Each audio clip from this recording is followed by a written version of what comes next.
హైదరాబాద్ హలీం రుచి అంటే మాటల కనరాదు. ఇదొక వంటకం కాదు, ఇది మన టేస్ట్ బర్డ్స్కి ఒక ఫెస్టివల్ లాంటిది. ఒక గిన్నెలో మటన్ తీసుకొని అందులో పెరుగు అండ్ కొంచెం ginger garlic paste with other spices వేసుకొని మంచిగా మ్యారినేట్ చేసుకోవాలి. ఇంకొక గిన్నెలో ఓవర్ నైట్ సోక్ చేసుకున్న పప్పులు గోధుమలు బాయిల్ చేసుకోవాలి. ఆయిల్ వేడైనాక సన్నగా కట్ చేసిన ఉల్లిపాయలను మంచిగా డీప్ ఫ్రై చేసుకొని మ్యారినేట్ చేసిన మటన్ని వేసుకోవాలి.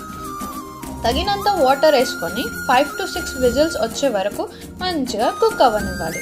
మరో పక్కన బాయిల్ అయిన పప్పులు అండ్ గోధుమలను మంచిగా మ్యాష్ చేసుకోవాలి. మటన్ మంచిగా కుక్ అయ్యిందో లేదో ఒక్కసారి చెక్ చేసుకోండి. అందులో ఉన్న ఆయిల్ని వేరే గిన్నెలో ట్రాన్స్ఫర్ చేసుకోవాలి. ఇప్పుడు మ్యాష్ చేసిన పప్పులు, గ్రైండర్ చేసిన మటన్ని మంచిగా కుక్ చేసుకుంటూ ఫైనల్గా పైన నుంచి కొత్తిమీర, నిమ్మకాయ రసం వేసుకుంటూ కరెక్ట్ కన్సిస్టెన్సీ వచ్చే వరకు మ్యాష్ చేసుకోవాలి.